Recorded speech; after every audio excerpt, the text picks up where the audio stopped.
Magandang tanghali Luzon, Visayas at Mindanao.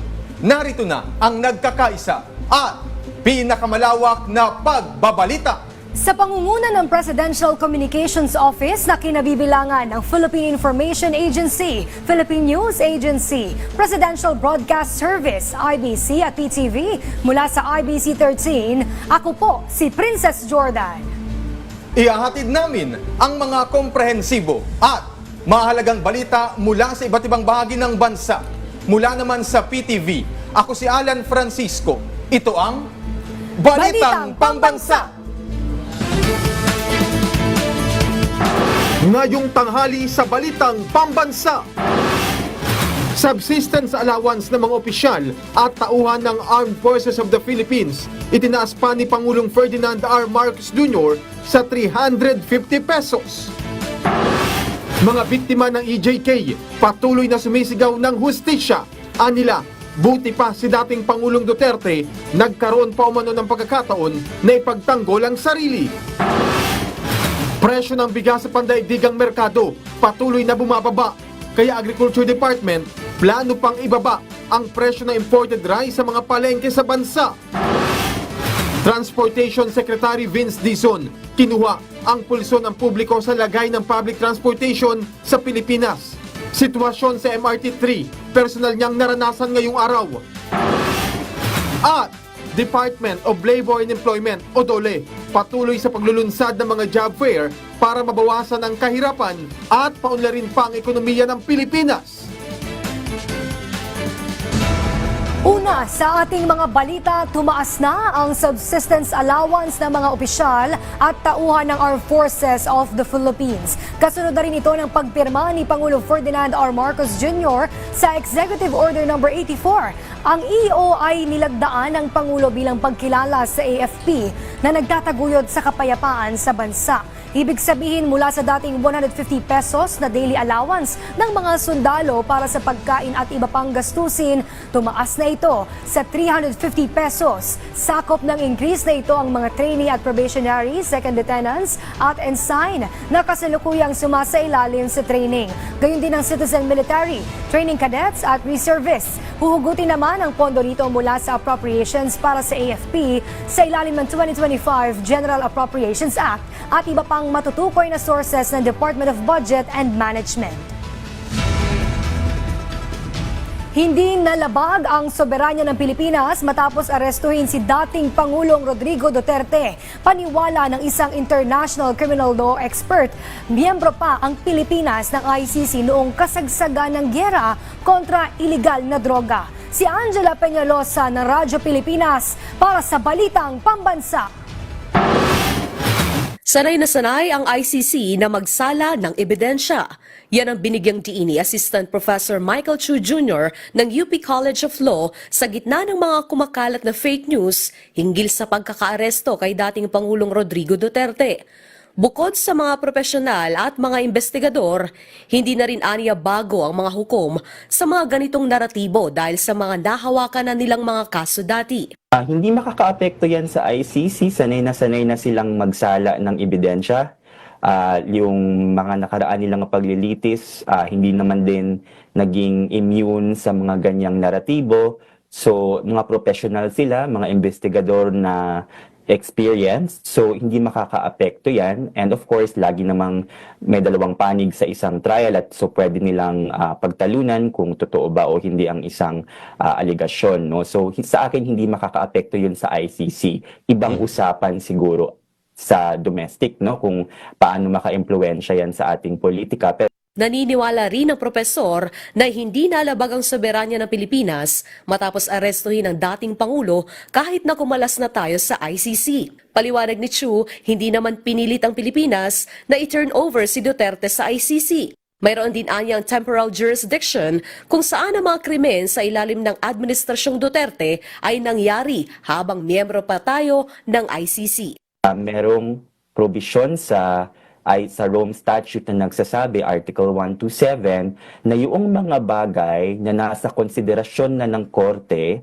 bago pa magkabisa yung ating pagkalas sa Rome Statute ay hindi maaapektuhan. hindi mapaprejudice sa ating paglisan sa Rome Statute. Mula sa Radyo Pilipinas, Angela Peñalosa para sa Balitang Pambansa. Muling binigyang diin ng Department of Justice na walang nilabag ang law enforcement sa pagsuko kay dating Pangulong Rodrigo Duterte sa International Criminal Court o ICC sa programang Mike Abby Live. Sinabi ni Justice Undersecretary Nicolas Felix T. na sa loob ng Villamor Air Base noong araw ng pag-aresto, kasama ni dating Pangulong Duterte ang kanyang mga abogado at may doktor din. Hindi rin aniya ipinagkait sa dating Pangulo ang mga pagkain at medical assistance. Nasunod din ayon kay Undersecretary T. ang proseso sa pag-aresto kay dating President Duterte. Ang embahada naman ng Pilipinas sa Netherlands nakatutok din sa pangailangan ng dating Pangulo. Ipinaubaya na aniya ng gobyerno sa International Criminal Court ang pagtakbo ng kaso. Kung may kailangan naman si PRRD mula sa ating pamahalaan, tingnan natin kung ano man yun, baka naman maaari natin mabigay yun. Pero sa ngayon, kung titingnan natin, mukha namang sapat ang nabibigay sa kanya ng ICC at mukha namang sapat ang naaatim niya sa sarili niyang resources, no? Kasi nabalitaan nga natin, bukod sa mga Pilipino abogado niya, meron na din silang na kontrata na banyagang abogado. Ang pahayag lang ng DOJ ay yung pinahayag din namin nung isang linggo na sana namanalig ang ating mga kababayan na dumaan ang proseso ang pag-aresto kay PRRD at ang pagsuko sa kanya sa Hague. May mga basehan nito sa batas, nasabi ko na nga ang ating pagiging member ng Interpol at ang RA 9851. At yung mga kailangan ng ICC upang may suko si PRRD sa kanila ay pinagtibak naman ng DOJ. Matagal ng hustisya na inaasam ng mga magulang ng naging biktima umano ng extrajudicial killings ng nakaraang administrasyon. Malapit nang makamit matapos ang pagkakaaresto kay dating Pangulong Rodrigo Duterte. Nananawagan ang ilang magulang ng mga naging biktima ng EJK sa pamahalaan na manindigan sa kung ano ang tama para maibigay ang katarungan sa mga namatay sa madugong war on drugs ng Duterte administration. Sa panayam kay Nanette Castillo, magulang ng biktima ng EJK sa programang Radyo Publiko Serbisyo ng Radyo Pilipinas, sinabi nito na maigi na nga daw at dumadaan ngayon ang dating Pangulo sa tamang proseso kung saan sa ganitong paraan ay masasagot nito ang mga paratang laban sa kanya, hindi katulad ng mga naging biktima na basta pinatay na lang ng walang kalaban-laban. Awareness pa rin po ni dating Pangulong Duterte na lahat ng karapatan niya ay kanyang magagamit. Samantalang yung mga naging biktima ng war on drugs niya ay patay po agad. Wala pong due process, walang karapatang pagpako. Sa ibang balita, patuloy na bumababa ang presyo ng bigas sa pandaigdigang merkado. Kaya naman, plano ng Department of Agriculture o DA na ibaba pa ang presyo ng imported na bigas sa mga palengke sa bansa. Kung magkano, alamin natin sa Balitang Pambansa ni Vel Custodio. Plano pang ibaba ng Department of Agriculture ang maximum suggested retail price ng 5% broken imported rice sa katapusan ng Marso. Mula sa kasalukuyang 49 pesos, pinag-iisipang gawing 45 pesos ang MSRP nito bawat kilo. Dahil sa patuloy na pagbaba ng presyo ng bigas sa merkado, kasama rin sa mag-a-adjust dito ang mga kainan. Kagaya na lang ng karinderya business owner na si Elsa. 49 po isang kilo. Bababa din yung takal niya kasi 15 ang benta namin ngayon. Nagiging siguro 12 o kaya 10 ganun. Isa pang opsyon sa murang bigas ay ang kadiwa ng Pangulo na mabibili na rin sa mga palengke kagaya sa kamuning public market. 47 po. Bumaba kasi 50 ang dati. Pero alam niyo mas maganda yung kadiwa, yung 29. Nung natikman ko yung kadiwa, masarap. Kung mananatiling malakas ang palitan ng piso at patuloy na bumaba ang presyo ng bigas sa world market, maaaring ibaba pa sa 45 pesos ang MSRP ng imported na bigas. Ayon sa DA, bumaba na ang presyo ng bigas sa pandaigdigang merkado sa pinakamababa nito sa higit 2 taon. Bumagsak na ng halos 400 dolyar o mahigit 22,000 pesos bawat tonelada ang ilang uri ng bigas. At $490 o nasa 280 pesos sa bawat tonelada na lamang ang landed cost ng 5% broken imported rice. Mas mura na ito ng halos 11,500 pesos kada tonelada kumpara sa presyo nito noong November 2024. Bagamat hindi pa ibinaba sa 45 pesos ang MSRP ng bigas, naglalaro na sa 45 hanggang 49 pesos ang kada kilo ng bigas sa kamuning public market, habang 40 pesos naman ang well-milled local rice. Mula sa People's Television Network, Vel Custodio, Balitang Pambansa. Nagsimula na ngayong araw ang 3rd Occupational Medicine Week ng Department of Labor and Employment. Layo nitong matiyak na ligtas ang bawat lugar ng mga manggagawa. Si Bien Manalo ng PTV sa Balitang Pambansa Live. Bien? Princess, paggamit ng mga makabagong teknolohiya at inobasyon para sa epektibong pagpapatupad ng Workforce Health and Safety Programs. Isa lamang yan sa mga tinalakay sa 3rd Occupational Medicine Week ng Department of Labor and Employment o DOLE na nagsimula ngayong araw at magtatapos naman hanggang sa March 21. Kabilang din sa pinag-usapan ang epekto ng digital technology and innovation sa workforce. Kasama na riyan ang target ng ahensya sa pagkamit ng universal broadband coverage. Inaasang mapatataas nito ang employment rate ng Pilipinas na makalilikha ng mahigit 20 milyong trabaho pagsapit ng 2030. Sa bilang na ito, mahigit 6 na milyon ang inaasang makukuha ng mga kabataan. Inaasang makalilikha ng mas maraming tech-related job ang digitalization na magsusulong ng efficiency at magpapabuti sa productivity at employment ng bansa. Binigyang pansin din ang halaga ng inobasyon sa paghahatid ng dekalidad na occupational safety and health services sa lakas paggawa. Pero sa kabila ng patuloy na pagpapaigting ng digitalisasyon, aminado ang ahensya na hamon pa rin sa kanila ang data privacy and protection dahil sa cyber threats. Ipinakilala naman ng DOLE ang online compliance portal. Sa pamamagitan nito, mas mapadadali ang pag-comply at pagsusumite ng mga kaukulang dokumento, lalo tigit ng mga business owner. Tinalakay din ang kahalagahan ng social media sa pagsusulong ng occupational health and safety sa mga empleyado. Kasama ng DOLE sa programa ang iba't ibang ahensya ng gobyerno at maging ang mga pribadong sektor. Nakatuon ng occupational medicine o occupational health sa pagbibigay tugon sa mga pinsala at sakit na may kinalaman sa trabaho. Princess, hinihikayat naman ang mga organisasyon at kumpanya na sumangguni sa DOLE para sa iba pang workforce health and safety concerns. Samantala, tuloy-tuloy naman ang job fair ng DOLE sa iba't ibang dako ng Pilipinas. Hatid ang libu-libong trabaho sa lokal o overseas man para sa ating mga kababayan. Bahagi pa rin yan ng adhikain ng gobyerno sa pagsugpo ng kahirapan tungo sa pag-unlad ng ekonomiya ng bansa. At yan ang update. Balik sa iyo, Princess. Maraming salamat, Bien Manalo ng PTV. Ang firearms registration at licensing process ng Philippine National Police mas moderno at secured na. Ayon sa Philippine National Police, ilang reforma ang pinatupad ng kanilang Firearms and Explosives Office. Dito, mas pinadali ang proseso at pagitiyak sa cybersecurity alinsunod sa direktiba ni PNP Chief Police General Romel Marbil. Kasunod na rin ito ng naging cyber attack noong Mayo ng nakaraang taon.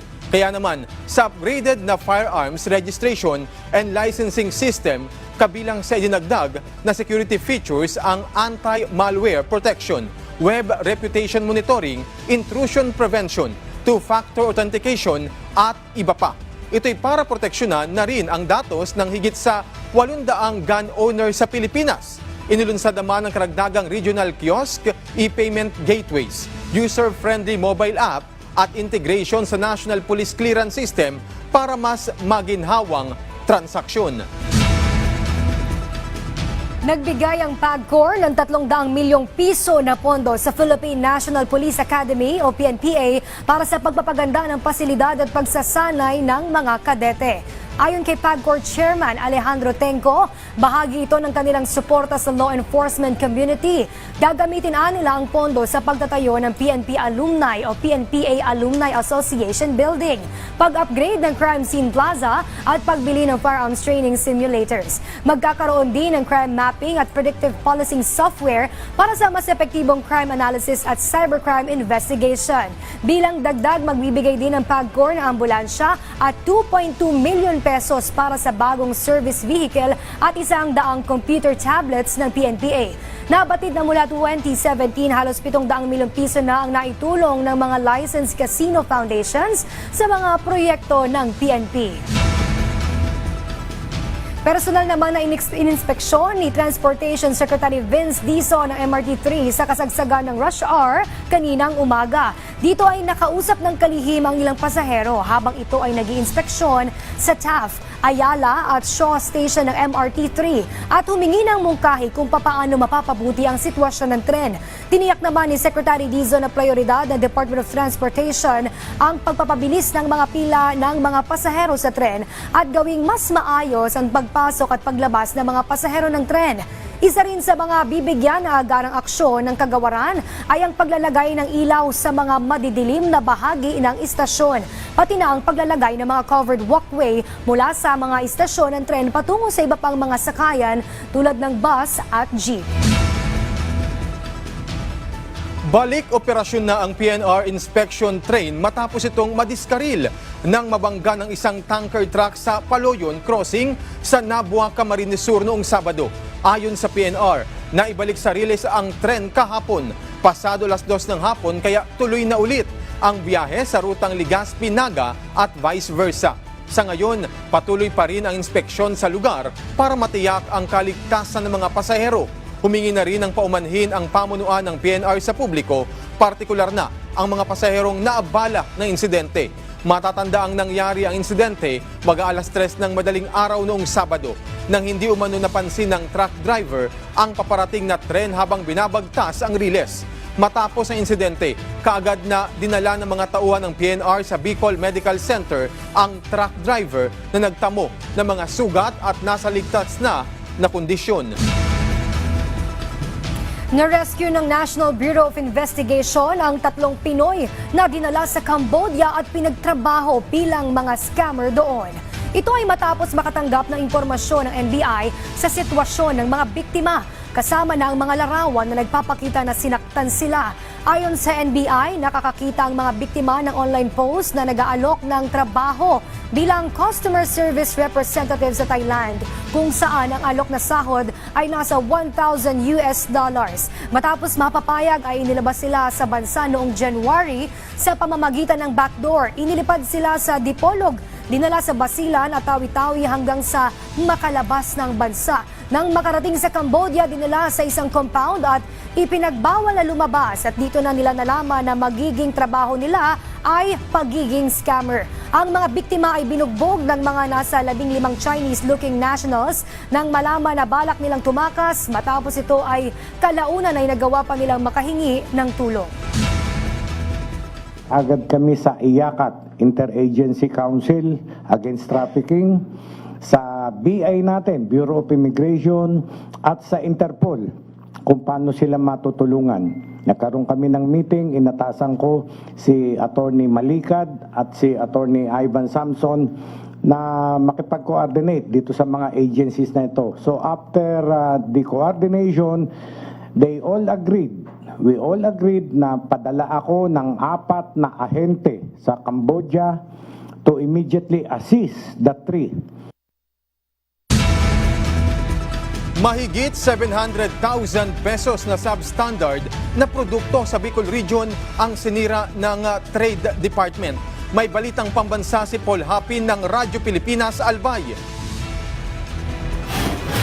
Gamit ang heavy equipment na yan, ginulungan para hindi na mapakinabangan ang substandard at uncertified na mga produkto na yan sa Legazpi City sa Albay. Ang mga sinirang produkto ng Department of Trade and Industry o DTI Bicol, gaya ng mga plastic na upuan, appliances at construction materials ay mula sa Albay at Camarines Sur na nagkakahalaga ng mahigit 700,000 piso. Bahagi yan ng mga nakalinya nilang aktibidad para sa selebrasyon ng World Consumer Rights Day.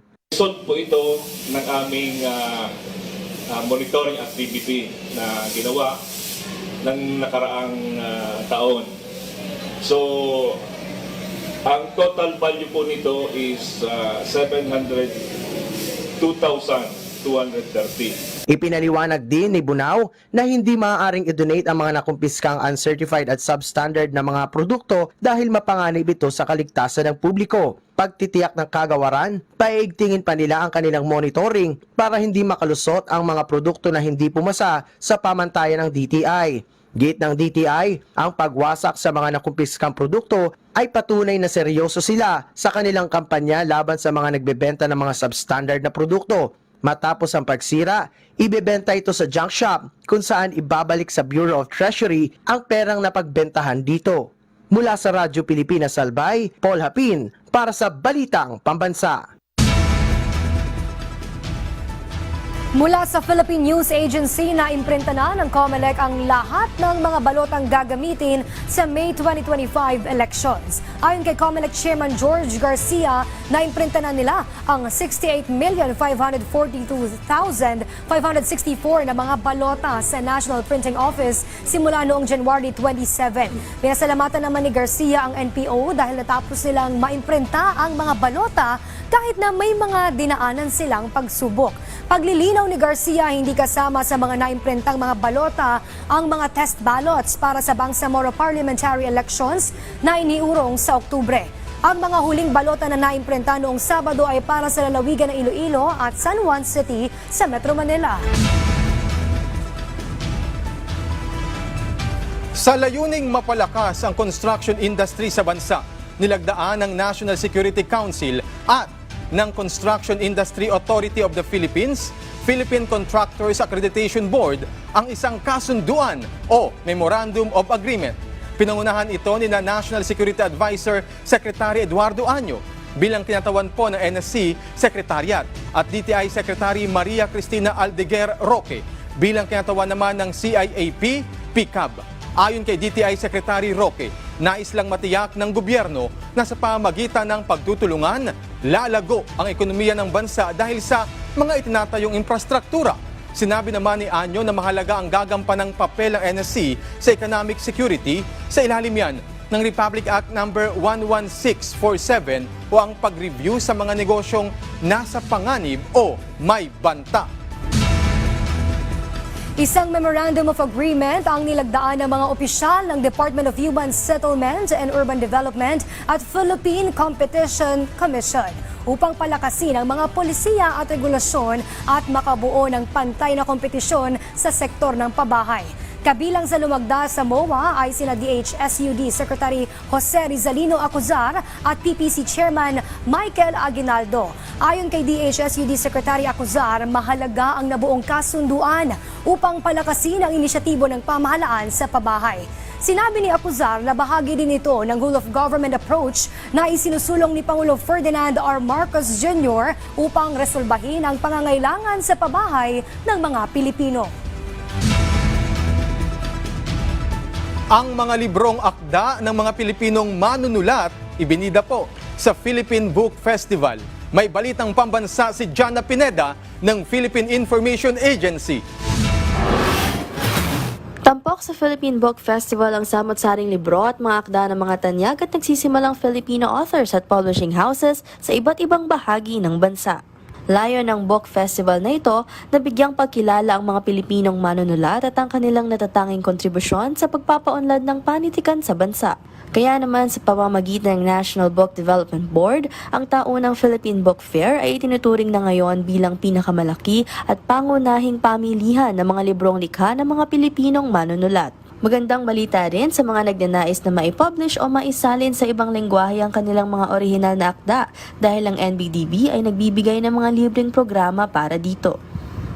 3 books na pala yung nakatanggap kami ng translation grant. Hindi lang natin may isasalin yung mga Filipino languages natin to English para sa kapwa natin Pilipino na nagbabasa ng English. Nagagamit din natin ito para may offer natin yung mga akda natin sa ibang bansa. And apart from that, Yung publication grant naman, we've also received publication grant, I think, for 3 of our books as well.